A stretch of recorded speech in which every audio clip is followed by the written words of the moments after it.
En plus, si je peux pas. Ah, ben si.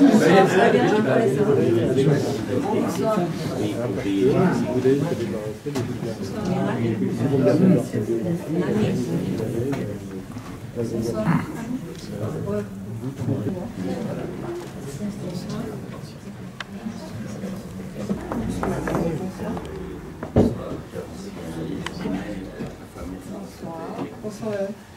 Bonsoir, docteur. Bonsoir. Bonsoir. On est très heureux de vous accueillir, vous souhaitez la plus cordiale bienvenue. Et on ne peut pas laisser passer cette occasion pour vous rencontrer. Je voudrais profiter aussi pour vous tester d'aujourd'hui. On a vu des sondages extrêmement favorables, vous vous rapprochez très sensiblement de la candidature socialiste. Et donc, en vous souhaitant cette bienvenue, je voudrais vous dire simplement, d'abord, saluer les personnes présentes ici, le conseiller du CRIF, M. Amar, Samy Gozan, qui est un militant très connu, qui est aussi le président des fédérations juives de la région parisienne, Armand Selem, qui est le président de la fédération séfarade de France. Bien entendu, je ne vais pas énumérer, sinon on va perdre beaucoup de temps. Je m'excuse pour les amis qui sont ici. Je voudrais dire, madame, que le mouvement Siona est un mouvement qui est très proche de la communauté juive. Nous sommes une des organisations importantes de la communauté juive. Nous avons deux actions essentielles. La première, c'est une action caritative et vers la France et vers Israël, très importante. On aide les personnes en difficulté. Et la deuxième, c'est une action militante en permanence sur le terrain, en banlieue, en province, etc. Et cette action militante concerne bien sûr le problème de l'antisémitisme, qui est un problème absolument insupportable, qui malheureusement, loin de raccourcir, les chiffres s'élargissent. Et donc ce problème d'antisémitisme en France est un vrai problème. Nous savons bien entendu que la France n'est pas antisémite, mais en tout cas, malgré tous nos efforts, malgré la bonne volonté des pouvoirs publics, les chiffres continuent de s'aggraver. C'est une très grande préoccupation pour nous. On assiste à quelque chose d'extraordinaire, c'est qu'il y a des dizaines de conflits dans le monde. Je ne parle pas du monde arabe avec la Libye, la Syrie, l'Irak, l'Égypte et tout le Liban, ce monde arabe qui est en feu. Non, le seul responsable, le seul qu'il faut dénoncer, c'est Israël. On assiste donc à une véritable diabolisation de l'État d'Israël, une véritable diabolisation qui, de toute manière, nous connaissons le circuit, finit par une diabolisation des Juifs et un antisémitisme qui se développe avec ce problème. Nous menons, avec nos amis du CRIF, de la Fédération séfarade, du BVNCA et d'autres, un combat permanent pour justement essayer de lutter, d'amener un combat. Il est hors de question de rester les bras croisés. Ça nous répéterait une sinistre époque. Aujourd'hui, nous sommes donc mobilisés pour cela. Voilà ce que, j'essaie d'être très schématique, nous sommes très sensibles à votre présence et nous savons que, et nous le souhaitons, vous êtes non seulement la candidate à la mairie de Paris, pour être maire de Paris, vous êtes également ancien ministre, nous savons également que vous avez un destin national. Je veux vous dire encore merci d'être là.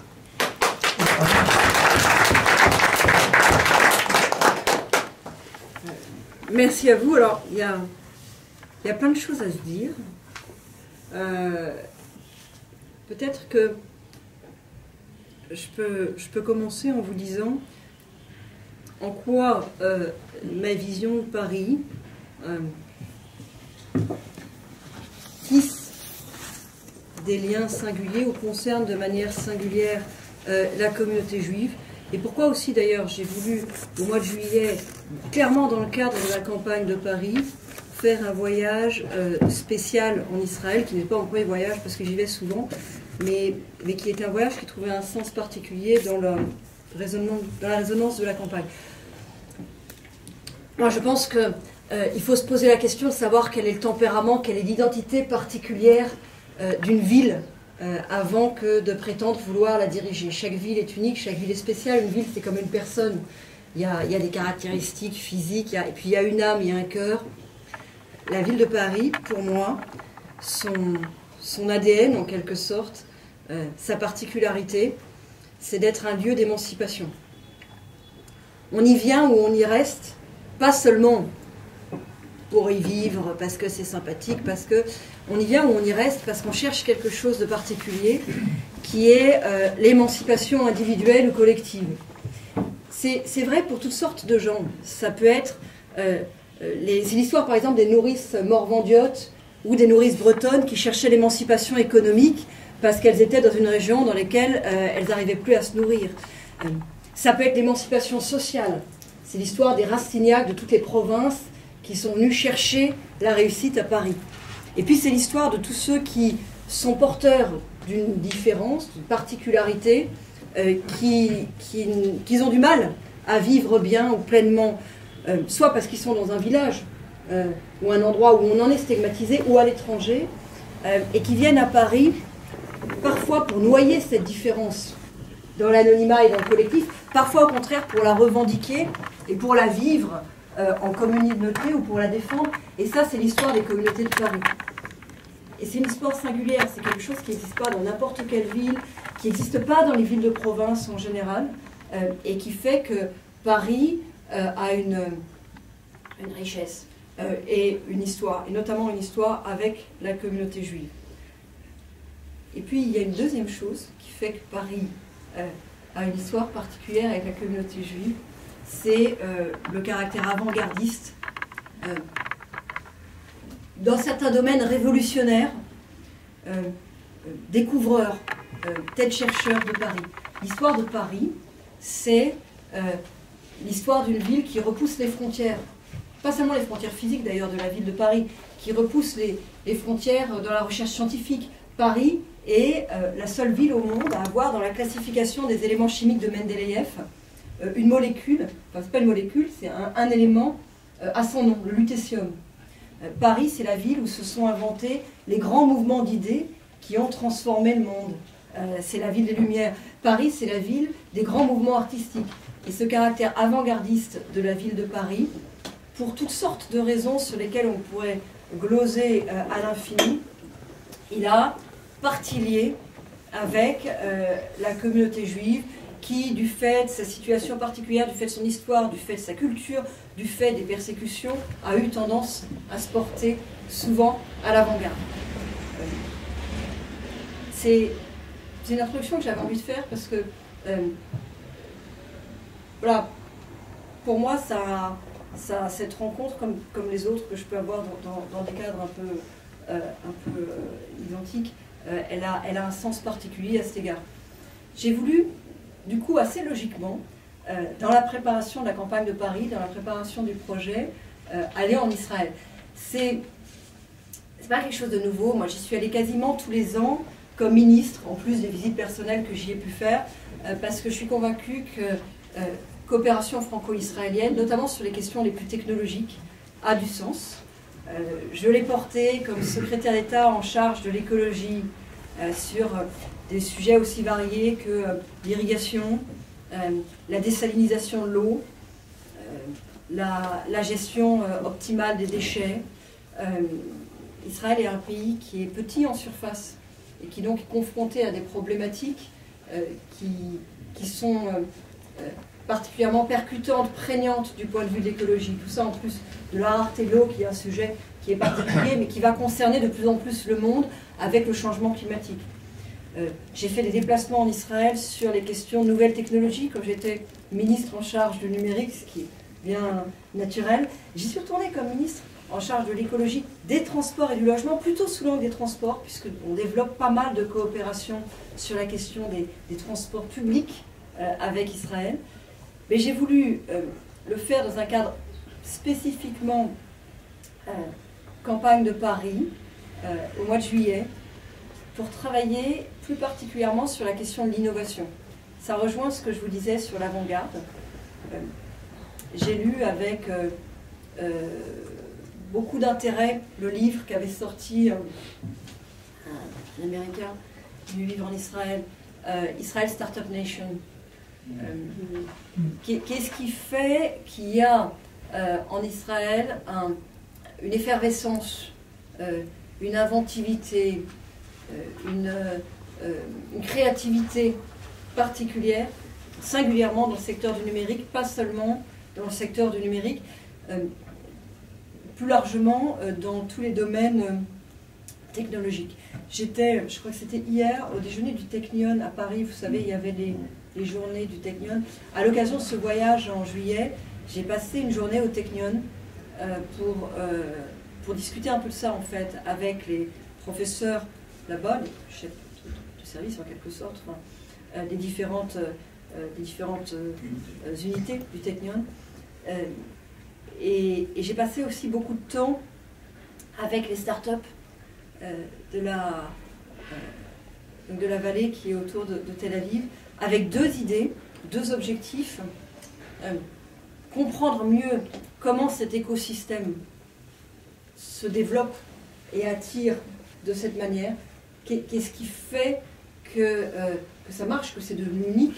Qu'est-ce qui fait qu'aujourd'hui, il n'y a même plus besoin d'organiser des événements pour faire venir des investisseurs, que toutes les semaines, il y a des investisseurs qui viennent faire leur marché à Tel Aviv, investir et y trouver le prochain Google ou la dernière trouvaille, gros investissements qui se font. Et puis, y trouver un certain nombre de startups qui recherchent des solutions qui peuvent nous concerner à Paris. Pourquoi? Parce qu'en fait, quand elles cherchent des solutions pour Tel Aviv, elles cherchent des solutions pour des villes denses, confrontées à des problématiques de circulation, de pollution, de gestion des ressources qui sont sensiblement les mêmes qu'à Paris. Par exemple, c'est là-bas que j'ai vu les plus belles startups sur la question de la circulation et du stationnement. C'est ingarable, Tel Aviv le soir. Ah, ouais. Stationnement et GPS. Mais ouais, c'est devenu, maintenant c'est plus une start-up, c'est devenu un énorme succès. Mais Parco, par exemple, vous connaissez Parco?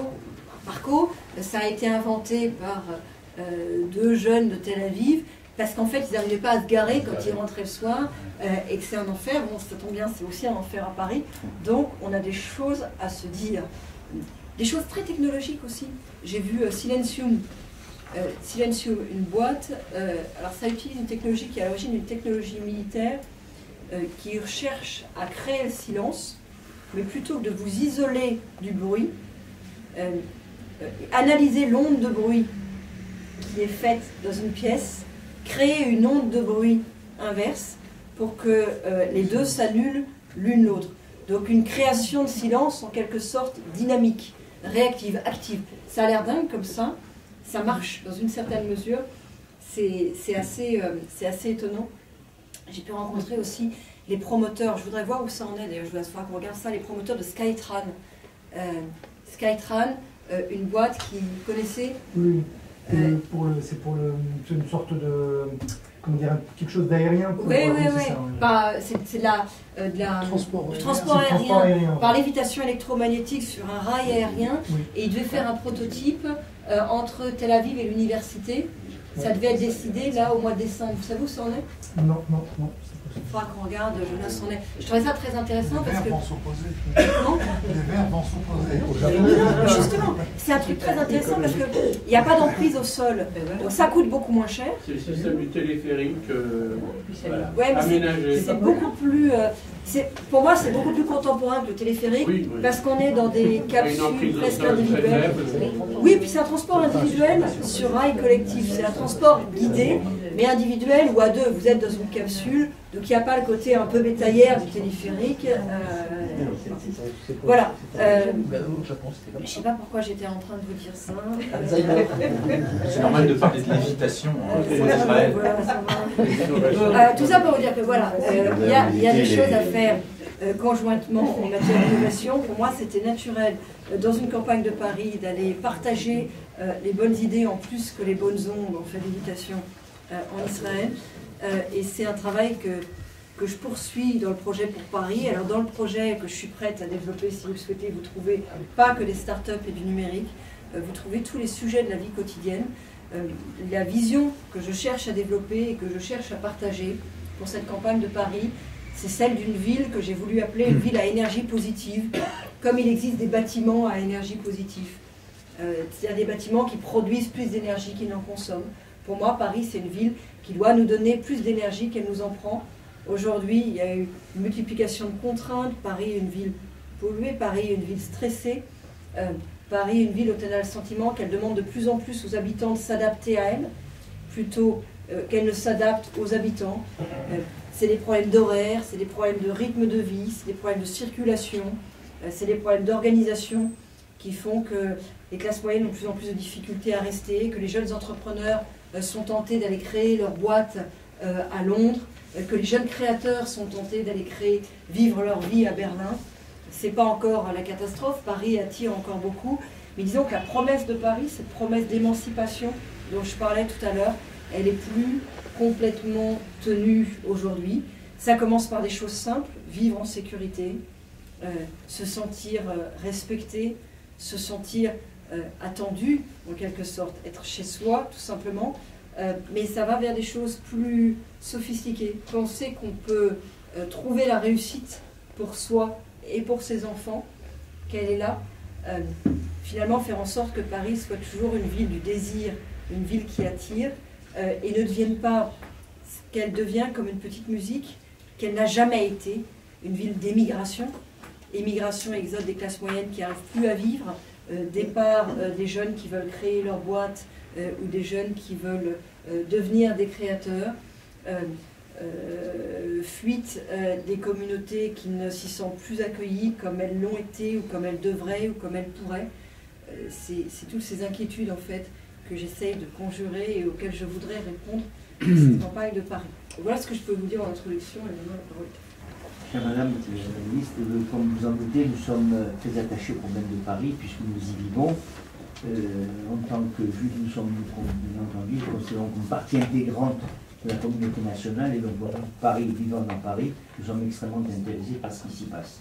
Donc, nous avons été confrontés d'une façon habituelle depuis ces derniers mois à une circulation et des mesures de circulation en mode tramway qui ont complètement paralysé la ville et qui nous empêchent pratiquement, nous avons des échos constants, impossible de circuler dans Paris à travers des mesures qui ont été prises pour faciliter le passage des bus et des taxis, qui est tout à fait respectable. Mais en tout cas, le problème de la circulation à Paris, je voulais savoir qu'est-ce que vous entendez faire pour apporter une solution au problème de la circulation qui est de plus en plus impossible.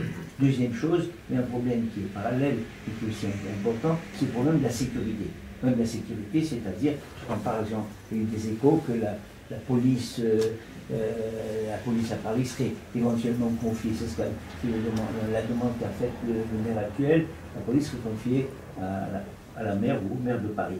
Alors, il y a un problème de sécurité qui se pose, dans lequel malheureusement, malgré toutes les promesses gouvernementales, etc., on ne voit pas une amélioration. Et qu'est-ce que vous pensez faire pour justement faire face au problème de ces zones de non-droit qui, malgré toutes les mesures qui ont été prises, demeurent, et pour la police et pour les citoyens normaux, inaccessibles?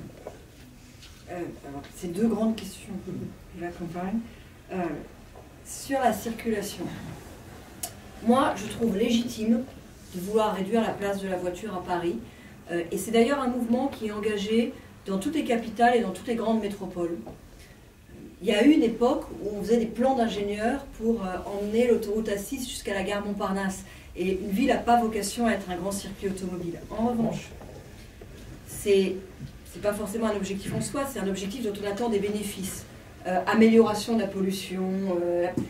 Et aujourd'hui, ces bénéfices ne sont pas au rendez-vous.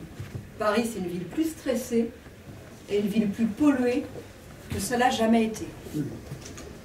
Donc, l'objectif est légitime, la méthode qui a été mise en œuvre est inefficace. Et je propose d'en changer. La municipalité sortante a pris comme méthode l'embouteillage généralisé. Paris est devenu un vaste embouteillage. Je conteste cette méthode. Un embouteillage, c'est très désagréable pour les automobilistes qui sont dedans. C'est très pénible pour les piétons qui sont le long, qui prennent les pots d'échappement, les klaxons. C'est très pénible pour les vélos qui essayent de se faufiler. C'est embêtant pour un quartier avec des gens qui y vivent, des gens qui y travaillent, qui attendent une livraison. Bref, un embouteillage, ce n'est pas juste le problème des automobilistes, c'est le problème de tout le monde. Paris est devenu un vaste embouteillage. Donc je propose une autre méthode, qui est une méthode qui se fonde sur une différenciation entre les quartiers. Je crois qu'on ne peut pas avoir la même politique partout. Et il me semble qu'à terme, les quartiers du centre doivent développer, et on doit développer des systèmes alternatifs aux véhicules individuels. Aller au hall aujourd'hui en voiture, c'est déjà très compliqué, et un jour il ne faudra plus le faire. Un jour ce sera plus comme ça qu'on fonctionnera. Et les quartiers en revanche, les grands arrondissements autour de Paris, eux, ils doivent être circulants. Ça oui, ils doivent être circulants. On doit y avoir la voiture, et elle doit pouvoir, quand elle est là, circuler, se garer. Donc je propose en fait une politique qui vise le même objectif de réduction de la place de la voiture, mais qui différencie complètement en fonction des quartiers. Concrètement, qu'est-ce que ça veut dire? Ça veut dire qu'il y a des aménagements qui sont à revoir. Au box-office, des aménagements absurdes qui ne fonctionnent pas. Le boulevard Saint-Marcel, le boulevard de Magenta, les abords des gares, gare du Nord, gare de l'Est, gare Saint-Lazare, les berges. Stupidité. Les berges, c'est un sujet très compliqué dans lequel on peut rentrer à l'infini. Et il y a des choses à faire pour faire en sorte que les quartiers extérieurs soient circulants. La synchronisation des feux rouges, qui aujourd'hui sont à peine synchronisés, ils ne sont pas optimisés avec des capteurs sur la chaussée, comme ça se fait en Angleterre.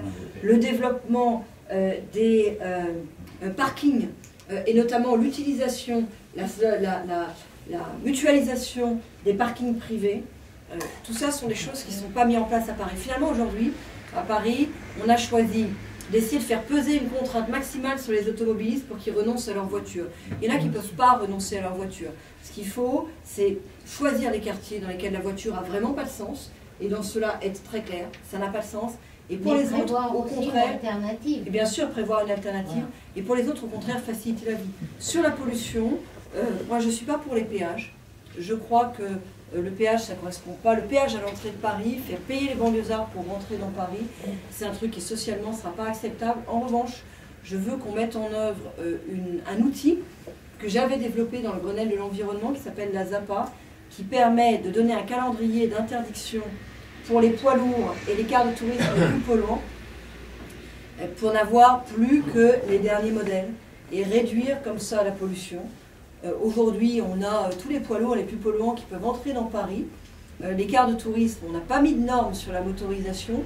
Et donc vous avez plein de villes en Europe qui interdisent l'accès aux cars de tourisme polluants, et nous on ne le fait pas. Donc je propose un calendrier avec un horizon 2017, une première étape, 2020 une deuxième étape. Pourquoi un calendrier long? Pour permettre aux sociétés de prévoir le renouvellement de leur flotte. Vous savez que les journées de plus grand tourisme, il y a jusqu'à 2000 cars de tourisme dans Paris. Si nous on ne met pas de normes, on récupère tous les vieux cars de partout ailleurs, et c'est des choses qui sont beaucoup plus efficaces que toutes les mesurettes du type réduire la vitesse de circulation sur périph' de 80 à 70. Sur la sécurité, c'est un sujet en fait sur lequel, c'est un sujet d'abord qui est extrêmement prégnant à Paris, et sur lequel on observe une dégradation continue et rapide. Vous voyez, si on regarde les chiffres, entre août 2012 et août 2013, par exemple, les cambriolages, c'est plus 26%. Et vous regardez sur les 10 premiers mois de 2013, entre janvier et octobre 2013, c'est plus 31%. Donc c'est une accélération. En plus, ces chiffres ne sont pas... ces chiffres ne sont pas homogènes dans Paris. Ça concerne plus particulièrement les grands arrondissements. En proportion, il y a plus de cambriolages dans les grands arrondissements autour de Paris que dans le centre de Paris. Ce qui vous dit, ce qui signifie que c'est des chiffres absolument considérables dans ces arrondissements-là. Et on peut citer aussi les chiffres de violence aux personnes ou de vols sans violence qui sont eux aussi en pleine explosion. C'est un problème qui devient prégnant pour tout le monde. Ceux qui ont été directement victimes de violences, ceux qui craignent l'insécurité, quand on a quelqu'un dans son immeuble qui a été cambriolé, on craint. Ceux qui ont des enfants qui pensent raquettes et qui anticipent le problème de raquettes en changeant les enfants d'école. Et j'ai des arrondissements, plein d'arrondissements dans lesquels il y a des cas, et des cas nombreux sur un certain nombre d'écoles qui sont très identifiés et sur lesquels rien n'est fait. C'est quand on anticipe ces horaires de sortie ou ces horaires de retour parce qu'on ne veut pas prendre les transports en commun, passer une certaine heure. C'est tout ça qui dégrade en fait la qualité de la vie, soit parce qu'on a été victime, soit parce que comme on craint d'être victime, on change sa vie. C'est comme si l'horizon se réduisait parce que la peur, en fait, ça réduit l'horizon. J'ajoute que ça devient un problème économique, un problème en matière de tourisme. L'image de Paris est en train de se dégrader en matière de sécurité. Il y a eu quelques faits très choquants dans les derniers mois. J'en cite quelques-uns, moi, qui m'ont particulièrement marqué. L'affaire de l'émeute du Trocadéro, c'est les images d'émeutes avec la tour Eiffel qui scintille derrière. Et ça fait le tour du monde, et il n'y a pas besoin de sous-titres. Tout le monde voit, tout le monde comprend ce qui est en train de se passer. L'affaire du vol, du détroussage des touristes chinois à la sortie de Roissy, c'est la une des journaux chinois. Il est maintenant convenu, on dit en Chine, que Paris est une capitale peu sûre. Les guides touristiques le disent en Chine. Et la réaction de la ville de Paris face à ça est d'une pauvreté incroyable. Ça a été dans un premier temps, il n'y a pas de problème. La ville de Paris a été dans la négation des problèmes de sécurité. Puis dans un deuxième temps, c'est pas nous, c'est la préfecture de police. Ce qui est assez largement faux. C'est-à-dire que la ville peut faire des choses et qu'elle prend au contraire des mesures contre-productives. Et ça a été parfois des mesures qui, elles, sont carrément absurdes, même choquantes. Je vous donne un exemple, la réaction au vol à la sortie du Louis Vuitton des Champs-Élysées. Vous savez qu'il y a une bande organisée qui détrousse les touristes chinois qui viennent d'acheter des trucs chez Louis Vuitton. Et la réaction de la ville de Paris est dingue. Ça a été de s'organiser avec la préfecture de police pour qu'il y ait une file séparée pour que ces touristes puissent porter plainte. Et la ville, la préfecture de police, je ne sais pas laquelle, je crois que c'est la ville, finance des traducteurs en mandarin pour que les touristes puissent porter plainte. C'est pas, pour moi, c'est pas ça la réponse. La réponse, c'est juste que c'est insupportable d'imaginer. Faire cette réponse-là, en fait, c'est comme tolérer, accepter. Voilà. En fait, c'est insupportable. J'ai envie de dire, c'est presque pire que ne rien faire, parce que c'est accepter la situation et s'organiser pour l'accompagner plus que pour y faire face. Alors, on peut faire des choses. Je vous propose quelques idées de choses simples qu'on peut faire tout de suite. D'abord, moi, à terme, je pense qu'il faut avoir une police municipale. Pour ça, il faut changer la loi, parce qu'aujourd'hui, le maire de Paris n'a pas le pouvoir de police. En revanche, sans attendre de changer la loi, on peut avoir une police de quartier, c'est-à-dire tout simplement des personnels de la ville en uniforme, qui ont un certain nombre de compétences de la police municipale, même s'ils n'ont pas toutes les compétences. C'est ceux qu'on appelle les inspecteurs de sécurité de la ville de Paris. La ville de Paris, pour des raisons idéologiques, n'a pas voulu investir sur eux. Aujourd'hui, il y en a 18% de moins qu'en 2001. Ils sont âgés, ils sont moyenne d'âge 48 ans, c'est pas âgé, mais pour un corps de sécurité, c'est âgé, c'est-à-dire que ça veut dire qu'il n'y a pas eu suffisamment de recrutement, ça pose un problème de pyramide d'âge dans un corps en charge de la sécurité. Ce sont des personnels qui sont aujourd'hui cantonnés au parc et jardin. Moi, je veux par exemple que quand il y a une suspicion de racket dans une école, on puisse avoir à la sortie un personnel de sécurité de la ville qui fera lien avec la police nationale. Et si vous voulez, c'est un début de réponse, ça ne résout pas tous les problèmes, mais c'est rassurant. Et sur ce qui est incivilité, petite insécurité, insalubrité aussi, ça permet d'avoir un début de réponse. Deuxième chose qu'on peut faire, la ville de Paris est en retard en matière de vidéoprotection. Pendant des années, ils n'en ont pas voulu. Finalement, ils ont accepté le principe, mais c'est la préfecture de police qui l'a fait. La ville de Paris n'a quasiment pas financé. Il y a eu un plan à 230 millions d'euros. La ville de Paris a mis 5 millions d'euros, c'est-à-dire 2%. Ce qui fait qu'aujourd'hui, on est en sous-équipement en matière de vidéoprotection. On est moins équipé en proportion du nombre d'habitants que certaines grandes villes de province. C'est même pas un problème partisan. Certaines grandes villes de province de gauche, c'est qu'on a eu à Paris une municipalité qui a eu une attitude extrêmement idéologique sur ce sujet et qui, je pense, n'a pas pris la mesure du problème. Dernière chose dont je veux qu'on parle sur ce sujet, l'insécurité quotidienne dans la rue. C'est un sujet qui monte à Paris, c'est un sujet qui grimpe. Là-dessus, on n'a pas aidé la police, au contraire, on lui a retiré un certain nombre de moyens. Par exemple, les arrêtés anti-mendicité, qui ne résolvent pas tous les problèmes, mais qui permettent de servir de base légale pour faire des contrôles d'identité. On n'a pas le droit de faire des contrôles d'identité sans motif à Paris. Il faut un motif pour faire un contrôle d'identité. Sinon, c'est du contrôle au faciès. L'arrêté anti-mendicité, vous les appelez comme vous voulez, ça peut être les arrêtés de tranquillité publique, suivant les villes, ça prend des noms différents, on s'en fiche, et ça permet d'avoir une base légale pour faire des contrôles d'identité. Donc c'est un outil au service de la police. Moi, je ne veux pas mener une municipalité qui retire les outils au service de la police, mais plutôt qui donne des nouveaux outils à la police pour qu'elle puisse faire son travail.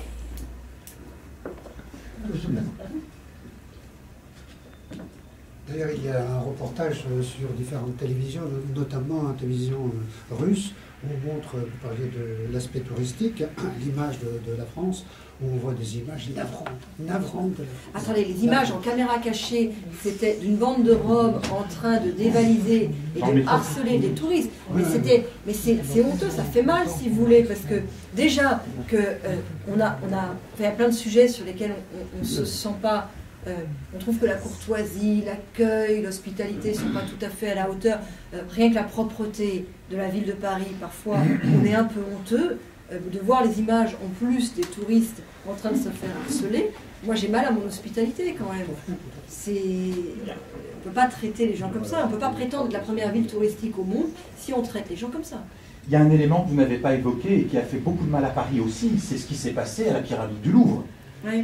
Parce que là, on s'est retrouvé dans une situation où les pouvoirs publics n'arrivaient plus à accéder sur un des lieux les plus touristiques de France. Et pour vous ramener au point que vous venez d'évoquer, le parallèle avec Marseille et la situation actuelle ne peut pas ne pas être fait. Et vous risquez, en cas de victoire, que je vous souhaite, de vous retrouver exactement dans la même situation que M. Gaudin, c'est-à-dire élu d'une des plus grandes villes de France et ne pas avoir les moyens de gérer la sécurité. Et qu'est-ce qui risque de faire perdre Marseille à l'UMP, si ce n'est l'insécurité que l'on laisse se développer, que le pouvoir actuel laisse se développer? Est-ce que vous ne craignez pas de vous retrouver dans cette même situation à Paris? C'est ce que... Ouais, j'ai reçu le soutien, et je l'ai intégré dans mon équipe de Frédéric Pechnard, l'ancien directeur de la police. J'en suis très heureuse, c'est quelqu'un avec lequel je travaille depuis des mois sur le projet. Et en fait, ce qu'il me disait était tellement intéressant, tellement qu'à un moment, je lui ai dit, mais est-ce que tu ne veux pas passer de l'autre côté? Finalement, tu me donnes plein d'idées, il y a plein de choses à faire, on sent que c'est... Voilà, tu as toute l'expertise, tu as tout. Est-ce que tu n'as pas envie de venir travailler avec nous et finalement de servir l'intérêt général autrement? Tu as été chef de la police, est-ce que tu ne veux pas passer côté politique et nous accompagner là-dedans? Il l'a accepté, j'en suis extrêmement heureuse parce que je pense qu'on a besoin sur ces sujets de vraies compétences techniques, si vous voulez. Ça ne s'invente pas. Les questions de sécurité, gérer des forces de police, c'est complexe. Et alors, il a dit, dans la première interview qu'il a donnée, qu'il y avait des quartiers de Paris qui pourraient un jour ressembler au Bronx. Oh là là, alors on a eu droit à tous les bien-pensants de la gauche, quel est ce scandaleux, le Bronx c'est pas comme ça, c'est pour la vie à Hidalgo, il y a déjà 30 ans. Et vous savez, moi l'autre jour, je fais régulièrement ce qu'on appelle les NKM près de chez vous. Je fais ça plusieurs fois par semaine. C'est des petits happenings, on se met dans un endroit avec une petite table, des kakémonos, et on cause. Un genre de happening, en fait, pour les gens qui ne pousseraient pas la porte d'une permanence, mais qui ont envie de causer quand même, s'organiser pour se rendre disponible, en quelque sorte, pour qu'il puisse y avoir des occasions de rencontre. J'en faisais un au Square Léon. Le Square Léon, c'est juste derrière la rue Mira, à la 18e.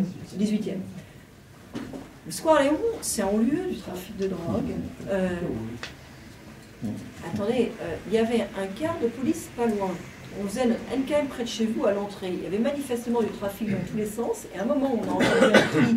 Ça se passait à 20 mètres du quart de police. Il y a une fille qui sortait de chez le coiffeur qui venait de se faire arracher son collier en or. Elle est toute tremblante. Bah, moi voilà, je sais pas comment on peut l'appeler. Alors on n'est pas obligé de l'appeler en effet Bronx, mais c'est pas du tout sécurisant comme ambiance et pas du tout sécurisé. Et ça se passait tout près d'un quart de police. Et donc voilà, la gauche cherche des polémiques sur les mots.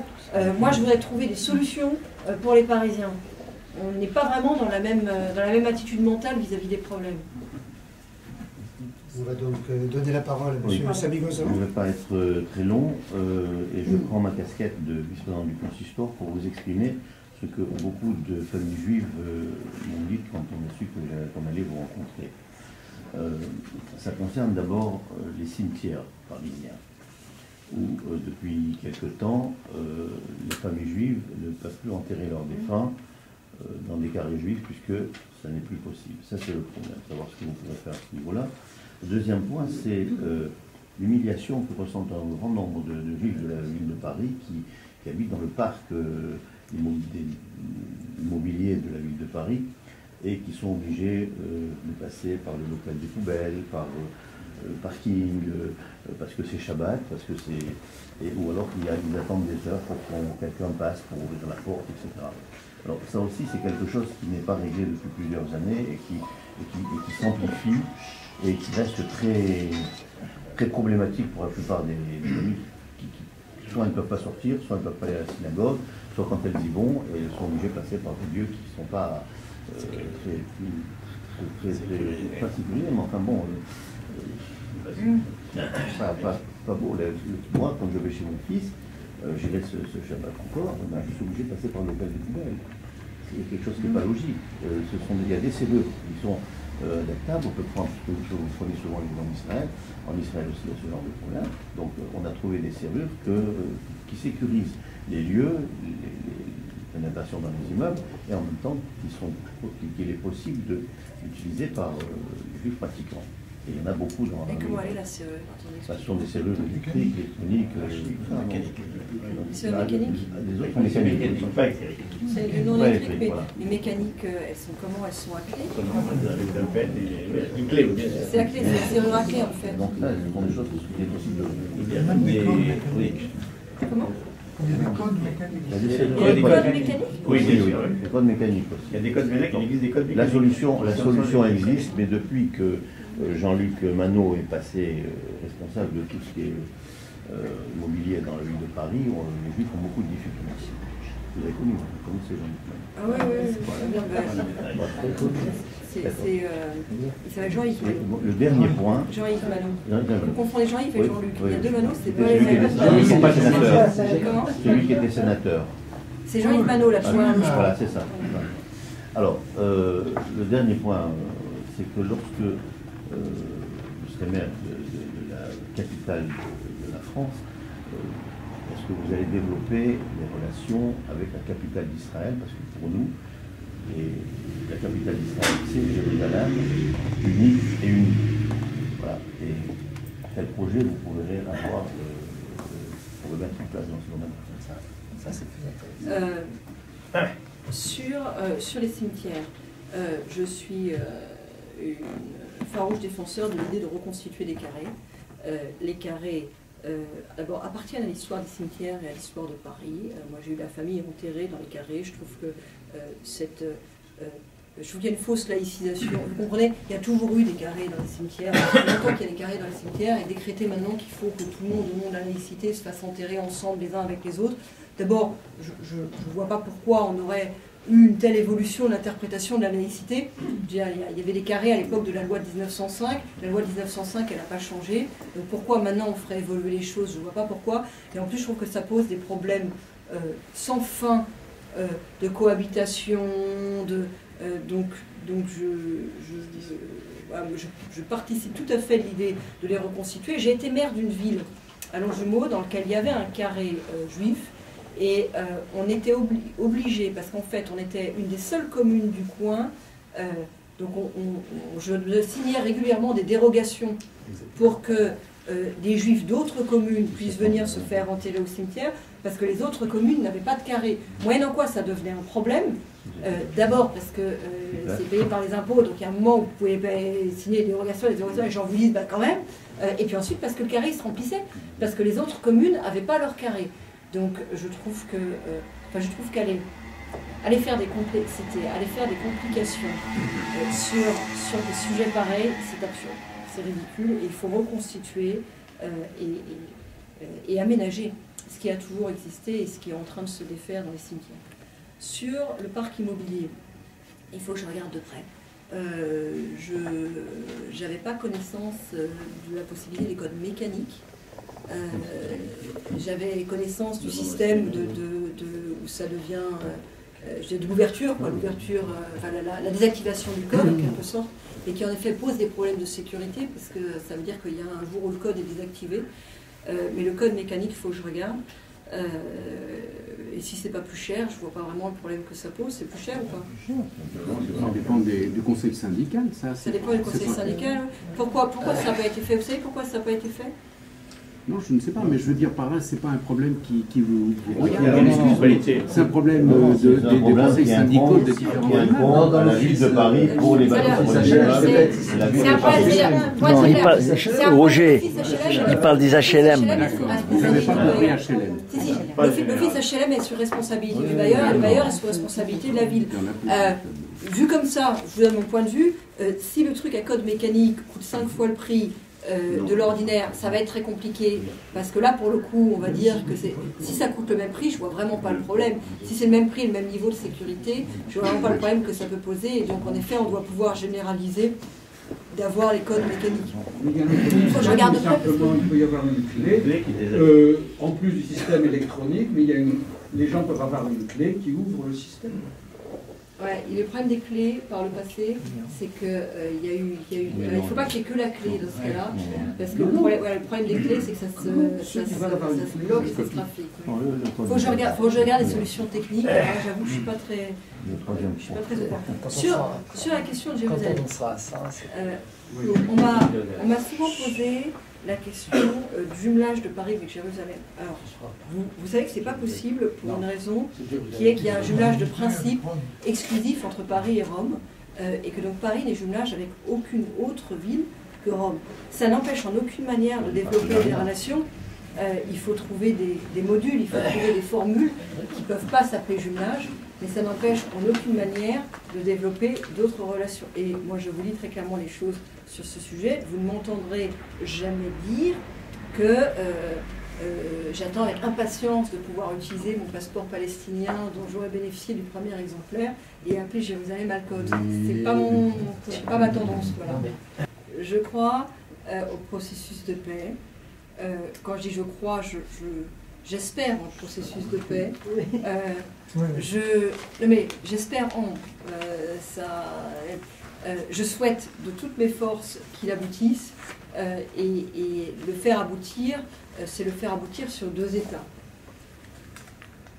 C'est le sens du processus de paix. On en est bien d'accord. Oui, d'accord. Dans quelle forme ils trouveront? Moi, je suis incapable de le dire. J'ai été très frappée à chacun de mes voyages en Israël de quelque chose que je pense ne peuvent pas percevoir les gens qui ne sont jamais allés en Israël, qui est la totale imbrication entre Israël et les territoires. C'est quelque chose qui, je pense, échappe complètement aux gens qui suivent le conflit à partir d'ici, parce que ce sont des territoires qui sont tout petits dans leur dimension. On passe de l'un à l'autre à vol d'oiseau très vite, en essayant de traverser, alors très très lentement, mais l'imbrication est complète. Et moi je pense qu'on est arrivé à un moment de l'histoire où la demande de trouver une solution est telle que des concessions sur ce sujet doivent pouvoir être faites. Je ne suis pas sûre que les Palestiniens soient accros sur cette question. Pour moi, c'est pas ça l'enjeu. L'enjeu, c'est d'avoir les 2 États. Oui. Parce que je crois aussi qu'il ne faut pas échapper compte qu'il échappe le fait que Jérusalem est la centralité spirituelle du peuple juif. C'est-à-dire, si on lit la Bible, Jérusalem a toujours été la centralité. Donc les Juifs du monde, c'est plus seulement la capitale d'Israël, c'est également la centralité spirituelle du peuple juif en tant que capitale unique, non pas une capitale divisée. On s'est réjoui quand Berlin a retrouvé son unité, on veut de faire de Jérusalem une capitale coupée en 2. Ah non mais attendez, il est pas, enfin pour moi si le processus de paix devrait aboutir à une capitale coupée en 2, il n'aurait pas atteint son objectif. Enfin, si vous voulez, il y a quelque chose d'absurde. ça voudrait dire ce serait l'incarnation en quelque sorte du fait qu'on n'a pas réussi. Si Jérusalem devait rester coupée en deux, c'est le discours officiel de la France. Ce serait l'échec. Les deux présidents, pas Nicolas Sarkozy ou Hollande. Pour que le processus de paix aboutisse, il faut que les Palestiniens eux-mêmes veuillent un État à côté d'Israël. Et cela, ils pourraient l'avoir facilement s'ils acceptaient les conditions élémentaires qui sont de renoncer, par exemple, au retour des réfugiés, d'accepter les mesures que leur État soit démilitarisé, d'accepter qu'il y ait pendant un temps défini une présence israélienne sur la frontière. Dans ces conditions, ils pourraient avoir immédiatement, pratiquement, un État. Mais ils ne le veulent pas tant qu'ils pensent que grâce aux pressions internationales, ils pourront avoir le beurre et l'argent du beurre, c'est-à-dire immédiatement un État et plus tard la destruction d'Israël, que dans leur discours en arabe, ils ne se cachent pas de dire nous obtiendrons cela en plusieurs étapes. Permettez-moi de faire une nuance. Je pense qu'il y a une majorité de Palestiniens qui, aujourd'hui, veulent la paix. Moi, le gouvernement. Ah non, mais pas le gouvernement. Et qui ne souhaitent pas la destruction de l'État d'Israël. Ils ne peuvent pas s'exprimer. Mais pour ce qui est... Enfin, pour moi, si vous voulez, vous avez une part de personnes qui sont porteurs d'une idéologie terroriste et qui sont endoctrinées. Ça n'est pas majoritaire, je ne crois pas. Mais le gouvernement, je parle de Marc. Ils leur apprennent, il faut voir l'enseignement.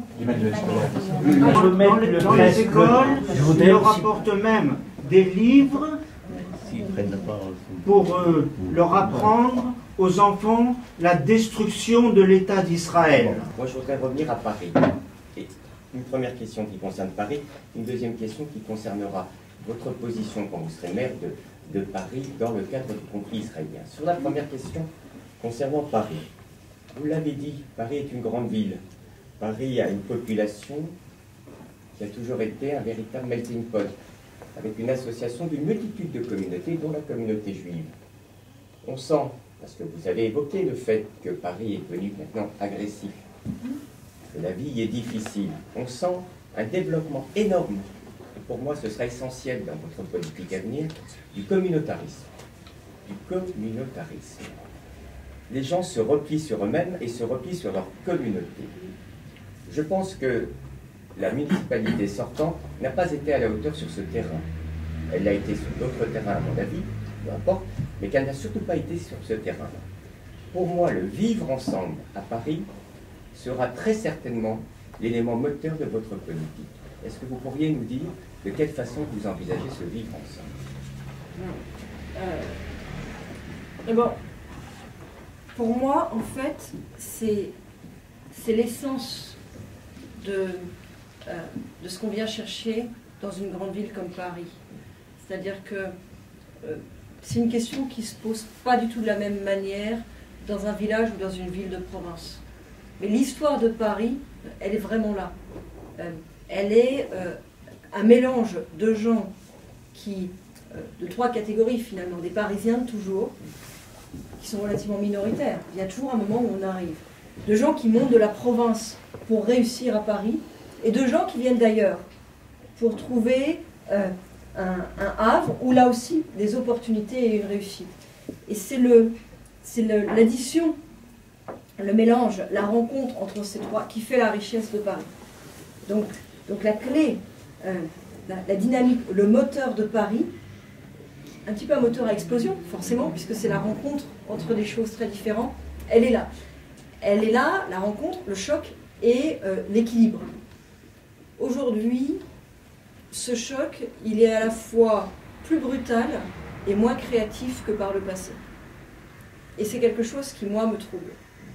Moi, je suis faite de cette histoire-là, si vous voulez. C'est-à-dire que, moi, si je regarde ma famille et que je remonte les arbres généalogiques, j'en ai à la fois qui sont venus loin et à la fois qui étaient là depuis toujours.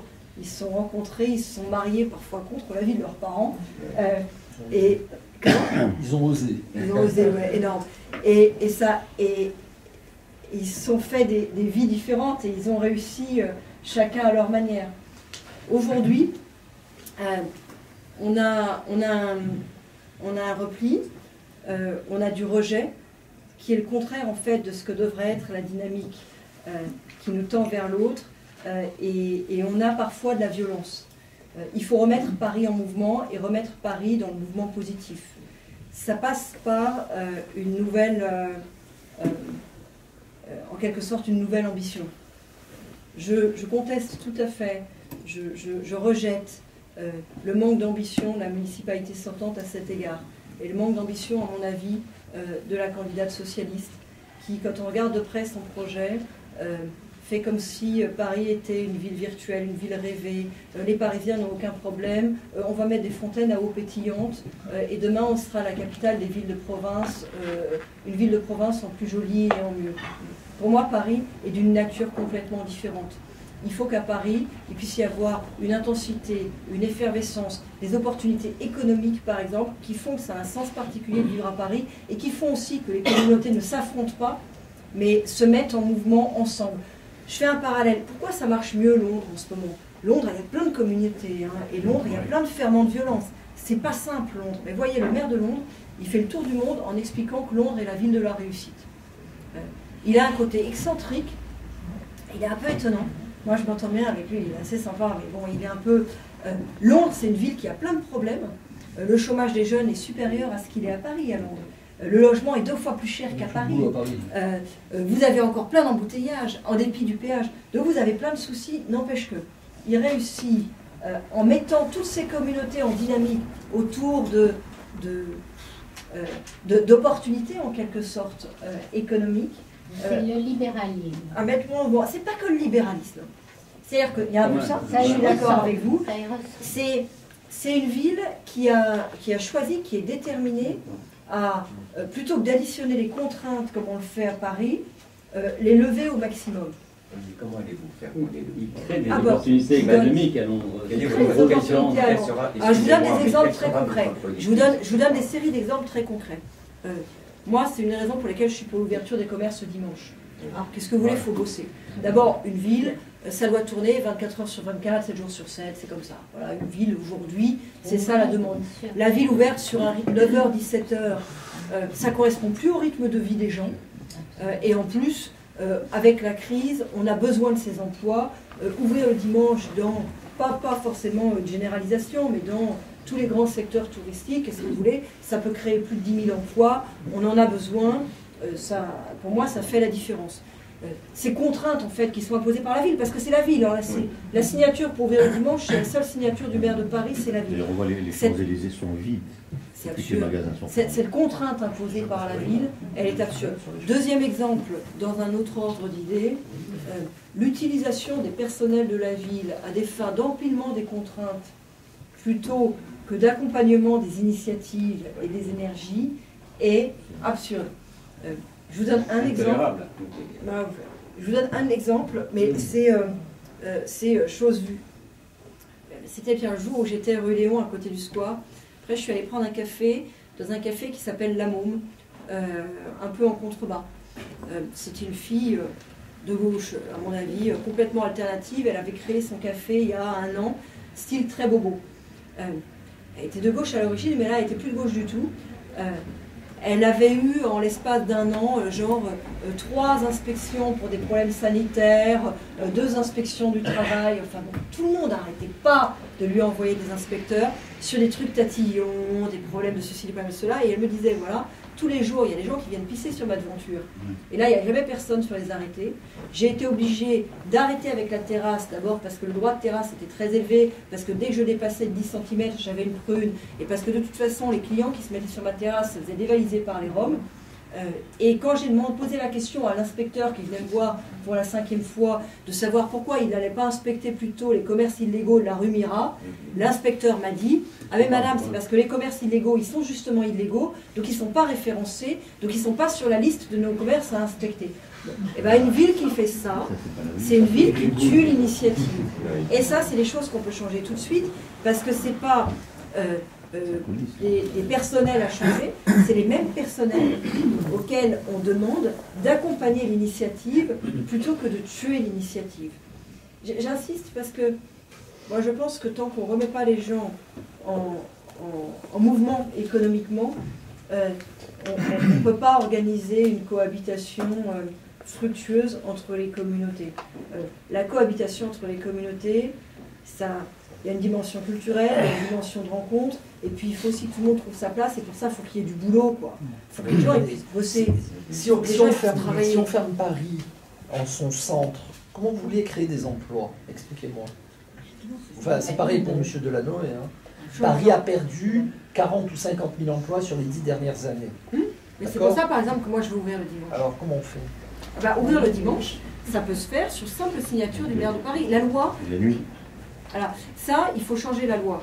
Il y a deux choses à faire à Paris sur les questions d'ouverture. En plus de l'ouverture des services publics, des transports sur lesquels on pourrait revenir, des équipements sportifs. Mais il y a deux choses simples à faire.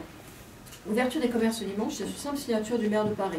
Il faut étendre les zones touristiques existantes. Par exemple, l'avenue Montaigne et la rue du Faubourg Saint-Honoré, dans lesquelles le chiffre d'affaires, c'est à 70% des touristes. Le chiffre d'affaires qui n'est pas fait le dimanche, il ne sera pas fait en semaine. C'est les touristes qui partiront samedi après-midi, ils partent ailleurs parce qu'ils savent que le dimanche, Paris, c'est mortel. Il faut étendre donc, ces zones touristiques dans le cœur de Paris pour y inclure ces rues-là. Et puis il y a au moins 4 nouvelles zones touristiques. Les zones touristiques sont celles qui peuvent ouvrir le dimanche à créer, qui sont Bercy Village, qui a été conçu pour être ouvert le dimanche, les grands magasins, les grands boulevards, tout près d'ici, et la zone commerciale du Palais des Congrès, la Porte Maillot, qui est un endroit qui est en plus mortel le dimanche, et du coup pose un problème de sécurité. C'est glauque en fait d'être dans un centre commercial qui est prévu pour être ouvert et qui est fermé. Quand vous allez à un colloque, à un congrès au Palais des Congrès, vous vous sentez mal en traversant le centre commercial. Et les boutiques sont demandeuses d'ouvrir. Ça, c'est quelque chose que vous pouvez faire tout de suite sur simple signature du maire de Paris. La raison pour laquelle le maire ne le fait pas, c'est qu'il est contraint en quelque sorte, ou en tout cas il se laisse aller guider par les syndicats nationaux, sachant que les syndicats locaux, les syndicats de ces entreprises, veulent ouvrir. Il y a une autre chose, qui est l'ouverture le soir, notamment en zone touristique. Ça nécessite de modifier la loi. J'ai déposé une proposition de loi en ce sens avec mon collègue Luc Châtel, qui a malheureusement été rejetée, c'était la semaine dernière de mémoire, ou il y a 15 jours. Ça m'a beaucoup choqué. J'ai fait toute une série d'auditions avant de déposer cette proposition, et notamment j'ai auditionné les salariés et les cadres de chez Sephora, vous savez, qui a dû fermer à 21h le soir. J'avais en face de moi des gens qui me disaient « Nous, on veut travailler. D'abord, on aime notre travail, et d'être obligé à partir de 20h, parce que quand ça ferme à 21h, c'est à partir de 20h qu'ils n'acceptent plus les clients. À l'heure où on a toute une clientèle qui arrive, notamment la clientèle du Moyen-Orient, qui aime acheter le soir, être obligé à partir de 20h de refuser la clientèle, ça nous fait mal, parce qu'on voit passer le chiffre d'affaires, en fait, tout simplement. Donc on n'aime pas ça. Et il me disait aussi, nous, on est tous volontaires, et il y en a certains chez nous pour lesquels ça correspond même à un rythme de vie. On a par exemple des étudiants qui ont des contrats 25 heures par semaine avec Sephora. Ils le font le soir. Là, aujourd'hui, ils ont le choix entre démissionner ou faire leurs heures en journée, c'est-à-dire sécher des cours. Et il me disait même quelque chose auquel je n'avais pas du tout pensé, à vrai dire, je n'avais pas réalisé ça. Il me dit, même si ce n'était pas payé plus cher, il y en a certains parmi nous qui préféreraient le soir, et pas que les étudiants. Par exemple, on a des couples qui ont une personne dépendante à la maison ou un enfant handicapé, il faut qu'il y en ait un en permanence qui reste. Il y en a un qui travaille à l'heure décalée pour pouvoir avoir en permanence quelqu'un à la maison. Et ce n'est pas seulement une question de salaire, c'est une question d'organisation. Écoutez, moi ça m'a frappé. Je ne comprends pas. Oui, c'est ça. Je ne comprends pas au nom de quoi en fait la puissance publique. Non, mais je suis d'accord avec vous en fait. Je rejoins ce que vous dites. Je ne comprends pas au nom de quoi la puissance publique se mêle de ça. Qu'il y ait une protection sur les travailleurs, c'est bien normal. Je ne suis pas en train de contester la nécessité d'avoir un droit du travail, mais il y a des choses qui relèvent de la... Pour moi, ça devient une liberté publique à ce niveau-là. Et cette proposition sur le travail du dimanche et le travail le soir que j'ai fait dès le printemps, je vois qu'elle est en train d'impacter de plus en plus, et moi je rencontre dans tous les milieux, et c'est pas les patrons contre les ouvriers, parce que moi c'était les ouvriers que j'avais devant moi, et elle impacte dans tous les milieux maintenant. Il y a la crise, il y a les impôts à payer, en plus ils les ont fait exploser au niveau national comme au niveau local, et moi quand je fais du porte-à-porte dans les HLM, j'ai en face de moi des gens, qui ne sont pas des gens qui ont beaucoup de sous, qui me disent, écoutez, on est devenu imposable, on ne l'était pas, on a vu nos impôts locaux, maintenant on sait qu'on va devoir les payer. En passant imposable, on a une multiplication de choses à payer et on ne comprend pas pourquoi en fait on nous empêche de bosser sur un certain nombre de secteurs. Au passage, j'ai eu des gens qui me posaient la question sur les taxis aussi et sur les nouveaux types de taxis, sur les voitures de maître, tout ça. Ils disaient, on nous demande de payer de plus en plus et on ne nous laisse pas bosser. Les gens, ils ont envie de bosser. Alors, moi, je voulais simplement revenir sur les questions de notre communauté. Vous avez dit tout à l'heure que la fuite de certaines communautés qui ne se sentent plus bien dans Paris. Je pense que vous faisiez également allusion au fait qu'un certain nombre de membres de notre communauté ont quitté des quartiers entiers qui étaient leur fief à l'époque. Je parle du Marais, du 9e, du 19e, du 20e.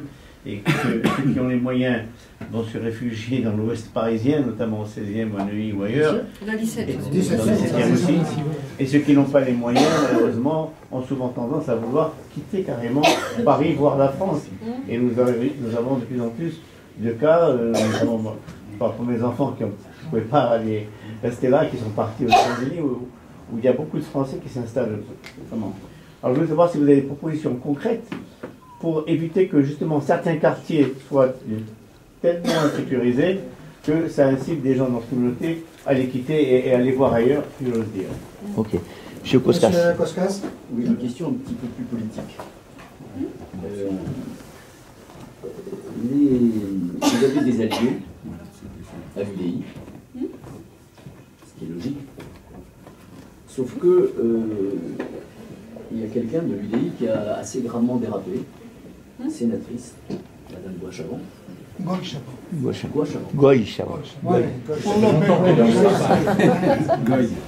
J'utilise tel que son patronyme l'est, donc.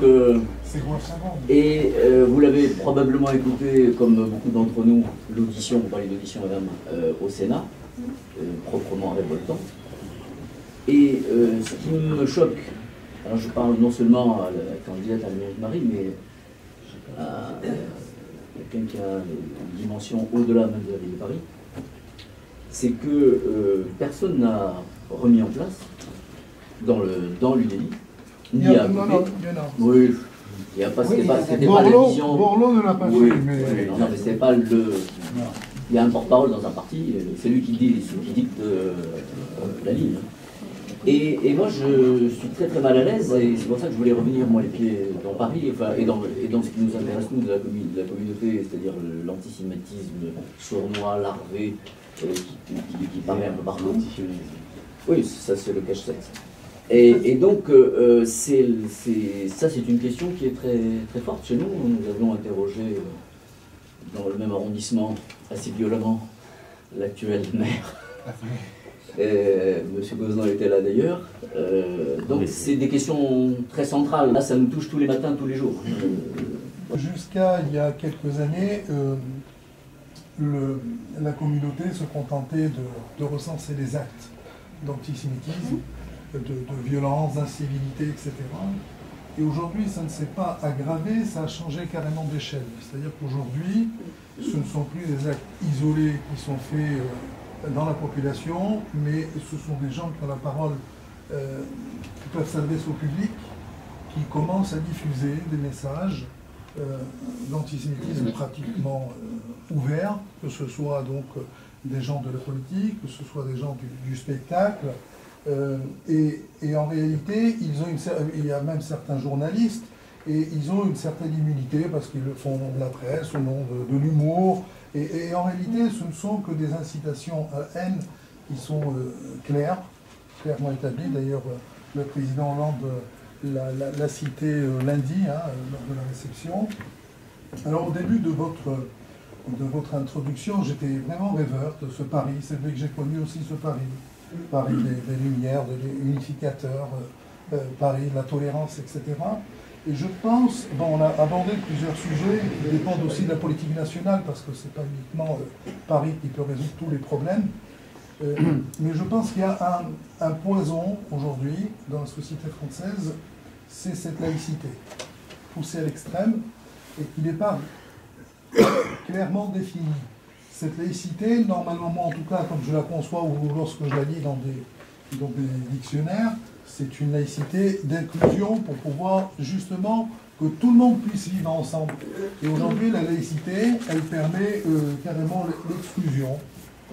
Et d'ailleurs, c'est devenu l'habit de tous ceux qui ont la haine de l'autre et qui se cachent derrière la laïcité.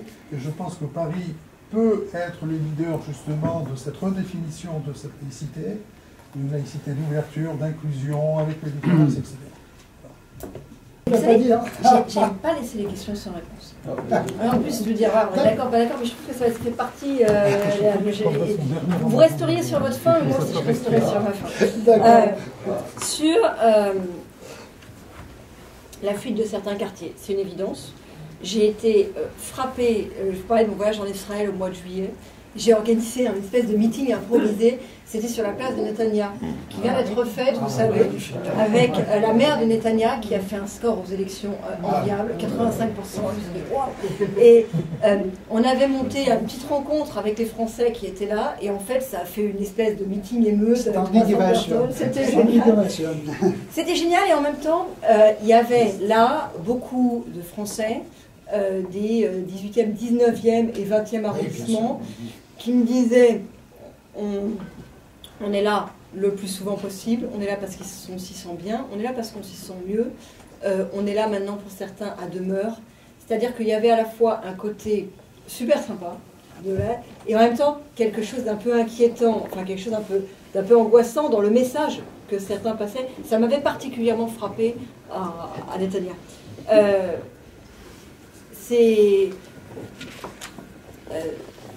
C'est quelque chose de dangereux en fait. C'est quelque chose de dangereux parce que c'est un mouvement qui est puissant, qui amène aujourd'hui ceux qui ont les moyens à se regrouper beaucoup dans le 17e et ceux qui ne les ont pas à partir. C'est une espèce de quelque sorte de tri sociologique qui se fait et qui, je trouve, se fait très très très rapidement. Enfin, ça bouge très très vite. Pour moi, c'est une des raisons pour lesquelles je veux avoir une police municipale et à défaut, pour commencer, une police de quartier. C'est que je trouve qu'il est de la responsabilité du maire de pouvoir sécuriser un certain nombre de lieux, non pas au sens de la sécurité de la police nationale, mais au sens du quotidien. Il y a un certain type d'incivilité, de comportement, tout simplement le sentiment de la sécurité quand on est qui dépend aussi de la présence de la ville, qui dépend aussi de l'engagement qu'on peut y mettre. Et dans ces quartiers, le risque, c'est qu'il y ait un effet d'éviction parce qu'il y a une forme de désengagement.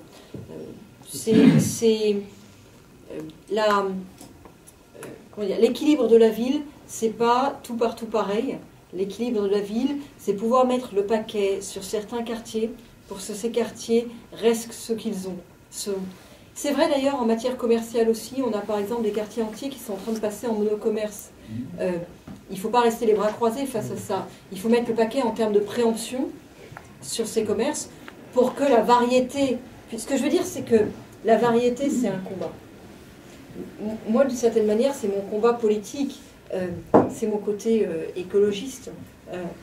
Me battre pour faire en sorte que chacun puisse être ce qu'il est, que la variété puisse substituer, que la variété puisse se développer.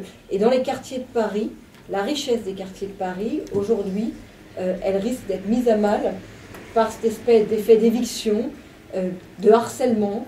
Et ça existe sur la communauté juive dans le 19e, dans le 20e, dans le 18e. Ça existe dans d'autres quartiers sur d'autres enjeux. Je parlais du monocommerce parce que c'est une réalité dans certains quartiers. En fait, Paris risque de perdre sa diversité et c'est un combat. Et c'est un combat qui, pour moi, est peut-être un des premiers combats des années qui viennent. On va perdre quelque chose là qui fait le plaisir, le bonheur d'être parisien. Et c'est une des raisons pour lesquelles je veux avoir des outils spécifiques, et c'est une des raisons pour lesquelles j'insiste sur la police de quartier. C'est que moi, je veux avoir un outil à ma main, comme maire, pour pouvoir intervenir. Je veux avoir un outil pour pouvoir intervenir sur les commerces, pour pouvoir préempter, je veux avoir un outil pour pouvoir être proactif sur un certain nombre de sujets, plutôt qu'être le spectateur navré de mouvements qui se font, qui sont à l'œuvre, qui sont des mouvements de grande ampleur, et vis-à-vis desquels je trouve la municipalité actuelle ne fait que se désoler, ce qui n'est pas tout à fait suffisant. Sur la question du DI, moi je travaille à Paris avec quelqu'un qui est Christian Saint-Étienne, qui a très clairement, et c'était une des conditions pour faire une alliance avec lui, condamné ses propos. Il l'a fait encore publiquement il y a une semaine, je crois, aux 20 ans de Radio J. Cette sénatrice, elle est partie en vrille. Moi, je ne la connais pas, mais c'est des choses qu'il ne faut pas laisser passer. Comment ? C'est des choses qu'il ne faut pas laisser passer. Comme d'ailleurs, je crois qu'il ne faut rien laisser passer dans ce qui est de l'ordre de la banalisation. Vous savez, c'est une tentation du politique, de tous les politiques, que de passer l'éponge. On va dire, bon, va pour cette fois, c'est un dérapage, c'est pas si grave, on continue à... On va de l'avant en quelque sorte. On va de l'avant ou on retourne en arrière. Parce qu'en fait, les coups de canif dans le contrat républicain, dans ce cas-là, ils finissent par se multiplier. Je pense que la municipalité sortante a eu tort de ne pas afficher le portrait de Gilad Shalit sur l'hôtel de ville. Elle l'a fait, bien sûr, bien sûr, bien sûr. Ils l'ont fait sur des motifs affichés qu'on peut entendre d'une certaine manière, qui étaient des motifs qui se voulaient raisonnables. Ça va créer de la violence, ça va mettre en lumière la violence entre les communautés, et donc ça aboutira, moi j'ai entendu ça aboutira à des actes antisémites, parce qu'en fait ça va révéler un antisémitisme. Le problème, c'est que quand on commence à tenir ce discours-là, on est déjà en train de revenir en arrière. Et je pense qu'il y a des problèmes au-devant desquels il vaut mieux aller, plutôt que de reculer, parce que c'est des petits muniques à chaque fois qu'on recule. Donc je crois qu'il fallait mettre le portrait de Gilad Shalit sur l'hôtel de ville. Vous savez, excusez-moi, vous savez que le portrait de Gilad Shalit et des deux autres otages militaires israéliens est exposé au parc Yitzhak Rabin dans le 13e arrondissement. J'avais moi-même formulé la demande au maire de Paris, et qui a, en fin de compte, après un certain nombre de pressions, accepté de le mettre au parc Yitzhak Rabin. Mais je tiens à vous dire une chose, c'est que ces photos auxquelles j'ai participé à l'ouverture et la pause ont été taguées, démolies au moins une quinzaine de fois. Et mieux, on a vu sur Internet un certain nombre d'associations pro-palestiniennes qui se sont fait filmer en train de... Et personne, nous avons écrit au procureur de la République en disant, monsieur, c'était insupportable. Il a dit, écoutez, rien n'a été fait. À savoir, il y a eu des attitudes qui absolument... Mais voyez, mon attitude face à ça, mon parti pris, ce sera le contraire de celui de la municipalité actuelle. C'est pas, j'anticipe le problème. Donc pour être sûr qu'il n'ait pas lieu, pour être sûr que ça ne se passe pas, je recule en fait, avant même que ça se soit passé. Je sais qu'il risque d'y avoir un problème, je vais au-devant. Parce que c'est le révélateur d'une réalité qui existe dans la société française aujourd'hui et que nous devons combattre. Vous comprenez, c'est comme le problème de l'enseignement de la Shoah à l'école. C'est-à-dire qu'on a maintenant, aujourd'hui, des écoles dans lesquelles les enseignants renoncent à faire l'apprentissage de la Shoah, qui est pourtant prévu dans le programme, et ils renoncent parce qu'ils disent c'est pas possible de le faire. Vous comprenez, ça c'est les petits renoncements qui pavent les grandes catastrophes. Je ne pouvais pas faire autrement. Il y a deux phrases, il y a deux attitudes qui conduisent aux grandes catastrophes. Ça a marché au XXe siècle et ce sera pareil au XXIe. C'est « je ne savais pas » et « je ne pouvais pas faire autrement ». Je ne savais pas et je ne pouvais pas faire autrement sont des discours qu'on peut à la limite tolérer chez des individus parce que chacun a ses faiblesses, et qu'on ne doit pas accepter chez les politiques. Je ne savais pas et je ne pouvais pas faire autrement sont deux discours qu'on ne doit pas tolérer de la part d'un politique. Le portrait de Gilad Shalit, il devait être sur l'hôtel de ville. quitte à ce qu'il soit protégé, quitte à ce qu'il soit tagué, quitte à ce qu'il soit remis, quitte à ce que ça devienne un débat national, mais il devait être mis sur l'hôtel de ville. De la même manière qu'il ne fallait pas accepter au nom de l'art l'exposition qui a eu lieu au Vaudreuil, qui était... il ne fallait pas l'accepter au nom de l'art, parce que d'abord c'est donner à l'art un bien mauvais visage, et c'est faire de l'art une couverture de choses qui n'ont pas à être tolérées. Donc je trouve que la municipalité actuelle, vous comprenez, pour moi, faire en sorte que les gens puissent vivre ensemble, c'est pas renoncer, abandonner, en fait, reculer progressivement devant le flot, c'est au contraire prendre les devants, quitte à poser les problèmes sur la table. Et en effet, ça poserait des problèmes. Je suis sûre que si on avait mis le portrait de Gilad Shalit sur l'hôtel de ville, on aurait eu des problèmes. J'ai absolument aucun doute là-dessus. Je ne suis pas en train de vous dire qu'on n'aurait pas eu de problème. On aurait eu des problèmes. Moi, je pense qu'on aurait eu des problèmes. Il n'y a pas eu de problème dans le 16e, il n'a jamais été tagué. Je pense que de toute façon, il fallait en accepter le risque, parce que anticiper le problème, reculer, c'était poser un problème plus grave encore. Dernière chose, sur la question de la laïcité. Albert, sur la question de la laïcité, moi j'aurais là-dessus. Oui. Non mais c'est important. J'ai visité la semaine dernière l'école du 19e et on a une discussion avec les élèves sur la question de la laïcité. Moi je pense que pour que la laïcité vive, elle doit être sujet et objet de débat.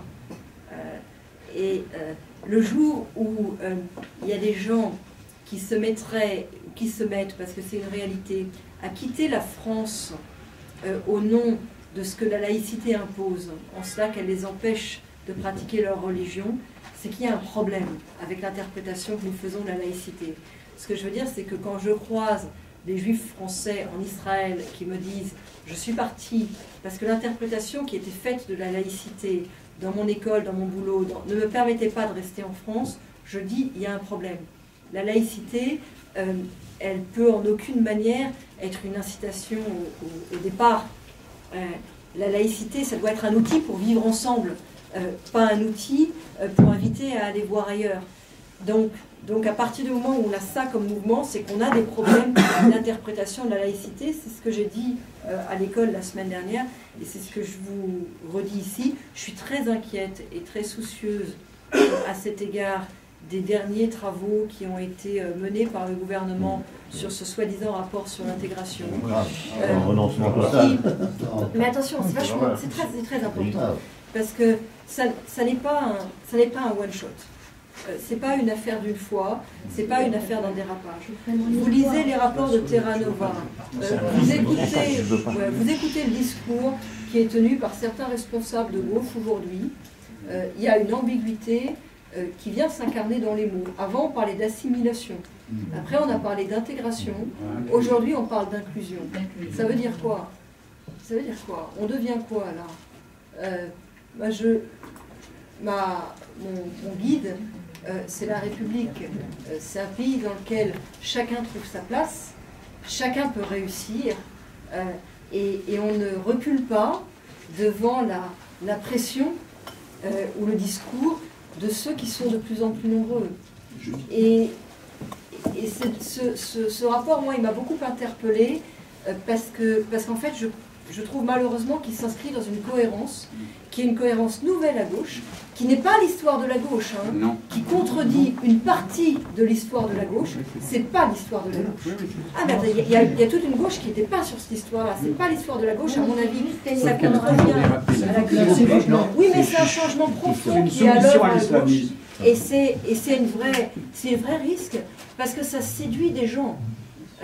Parce que ça intéresse même intellectuellement les gens qui se disent « Ah oui, mais c'est ça la nouvelle modernité ». Mais la modernité, c'est pas de reculer sur nos principes. La modernité, c'est de trouver des nouvelles façons de les faire vivre, mais c'est pas d'y renoncer. Moi, je vois dans ce type de démarche un renoncement qui est extrêmement qui me soucie beaucoup. Et je trouve que le gouvernement et la ville de Paris ont, sur ces sujets, un double discours. Ce rapport, il n'a pas été fait par hasard. Il y avait des conseillers des ministres qui étaient dans les groupes de travail sur le rapport. Moi, j'ai été ministre. Quand j'avais des conseillers qui étaient en train de travailler sur des groupes de travail sur des sujets sensibles, je savais précisément ce qu'ils faisaient. Ils avaient des instructions, ils remontaient régulièrement ce qui se passait, et quand on n'était pas content, on demandait une réunion interministérielle avant la publication du rapport. Donc c'est pas vrai que ces choses-là arrivent par hasard. Un conseiller de ministre, il n'est pas en profession libérale. Il ne fait pas ce qu'il veut. Nous vous remercions infiniment de votre présence. Je crois que la chaleur de l'accueil vous laisse comprendre la sympathie que nous avons vis-à-vis des causes que vous défendez. J'ai un seul mot à vous dire, je vous le dirai un mot heureux, Mazal Tov.